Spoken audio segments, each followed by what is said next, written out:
Good morning, ladies and gentlemen. Welcome back to the CC Report, and today it's just a quick update video for you after a very important meeting took place last night between the WNBA and the WNBA Players Association. The marathon meeting that Caitlin Clark and Breanna Stewart spoke of over the weekend when they were interviewed in San Juan finally took place in New York City. It started about 5 p.m. Eastern time, and it extended over the course of 12 hours or so before it was all said and done.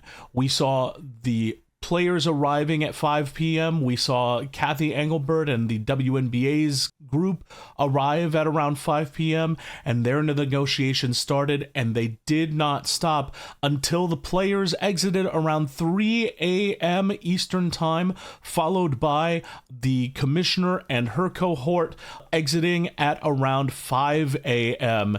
Eastern Standard Time. So we've got a lot of negotiation happening in that time span. Do we know what the resultant of that negotiation was? We do not. However, both Terri Carmichael Jackson, the WNBA-PA's head, and also Cathy Engelbert, the commissioner of the WNBA, stopped by to chat with reporters that were gathered outside, Annie Constable, Alexa Philippou, among others. And here's what they had to say. First, Cathy Engelbert, she said, quote, "It's complex. We're working toward a win-win deal, like we've been saying, a transformational deal for these players that balances all the things that we've been trying to balance with continued investment by our owners, etc. So we're working hard towards that, and we still have work to do." And then when she was asked about a timeline to get everything done, her quote was, "We've got to get it done soon."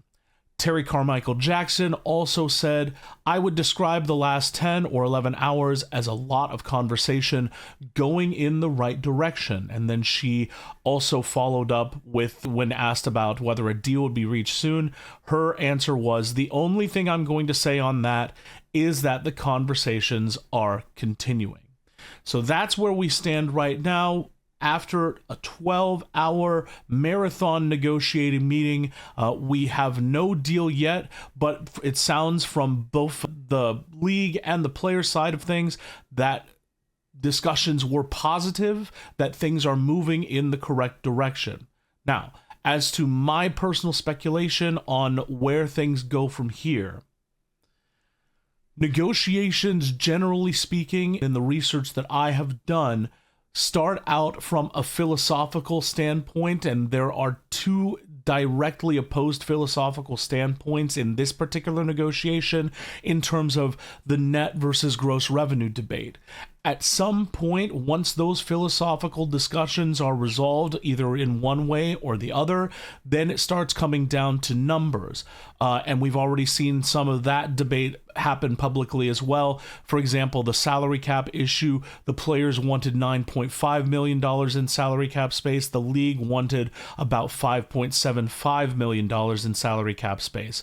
Those negotiations also continued. We also had the housing debate to get into, retirement benefits to get into, and a bunch of other smaller issues to get into, and all of those had to be discussed and had not to this point been discussed very heavily in the proposals that were being sent back and forth. All of that had to be discussed last night. All of that had to be a part of the marathon bargaining session.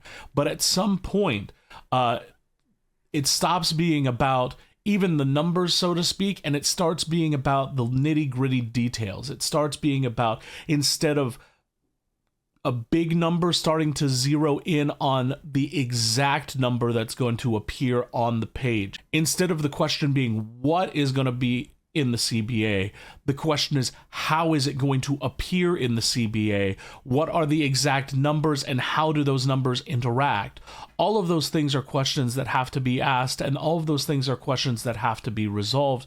And the big clue from this particular marathon was that the players left and left their representatives to continue hammering out a deal, even though the principals involved were no longer in the meeting. That is the big clue for me. That happened about 3 a.m., and those lawyers and those accountants and the representatives from the player base continued to negotiate even after that 3 a.m. point that the players and the other principals on the Players Association side left.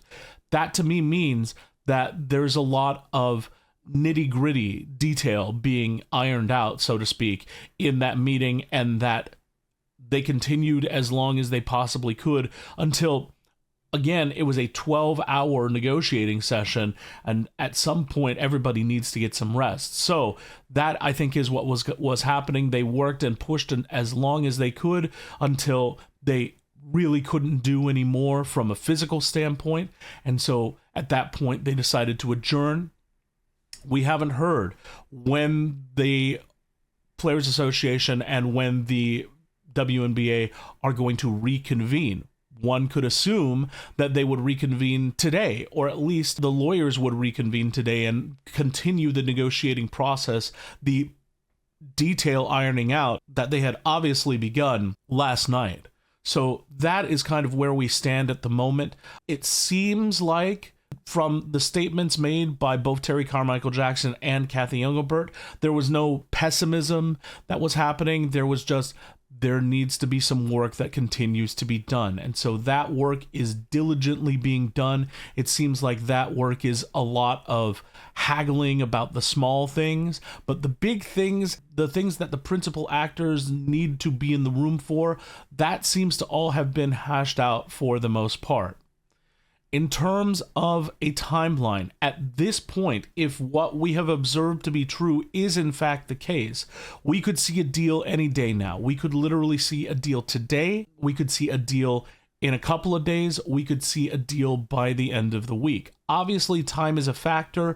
The deadline for missed games was yesterday, but at this point, we're still not prepared to say that there will be missed games because obviously everybody's still in the room and everybody is working hard to get a deal in place as quickly as possible. And if they are able to do so in the next couple of days, that is a time frame that can be absorbed by the lawyers and by the people that are going to memorialize the deal and actually put pen to paper.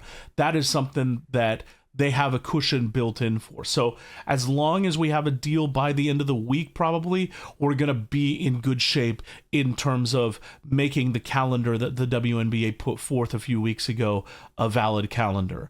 And so that is where we are right now. No deal yet, but it seems like we're knocking on the doorstep to a deal, moving forward. But it seems like from the tone of the statements that were made, both by Cathy and by Terri Carmichael Jackson, that we could be in for a deal very soon. In terms of the possibility of a strike or a delayed season, I don't personally think that that's much of a possibility anymore. Of course, obviously, it's still on the table. Of course, discussions could at any point break down before pen is actually put to paper. However, if that was going to happen, we would have seen a meeting yesterday that was a much shorter meeting than the meeting that took place. We would have seen maybe a 2-hour meeting or a 1-hour meeting until it became clear that no progress was going to be made on that day.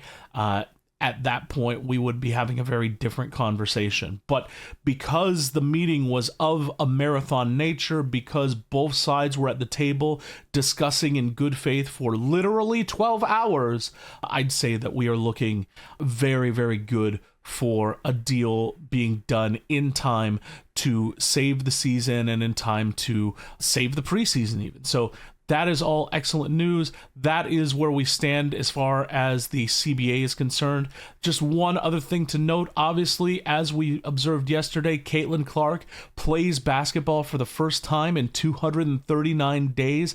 Today, her game against Senegal, the United States versus Senegal, is scheduled for 5 p.m. Eastern Standard Time. That is going to be on True TV and HBO Max. So wherever you are, make sure that you are sat at 5 p.m. Eastern Standard Time, and have your dial set to True TV and HBO Max, because Caitlin is going to return. Is she going to start? Is she not going to start? We haven't learned the starting lineups yet. My personal opinion is that we're going to see a lot of variance in the starting lineups from game to game, because the whole point of this tournament's participation for the USA is to experiment with lineups, experiment with different combinations, and see kind of what the most effective pairings and teammates are going to be. So we may see her start today, we may not see her start today, but we will see her play today, and that is the most important thing. So that's where we stand on the CBA. As soon as I hear anything else about the CBA, I will sit down and let you guys know.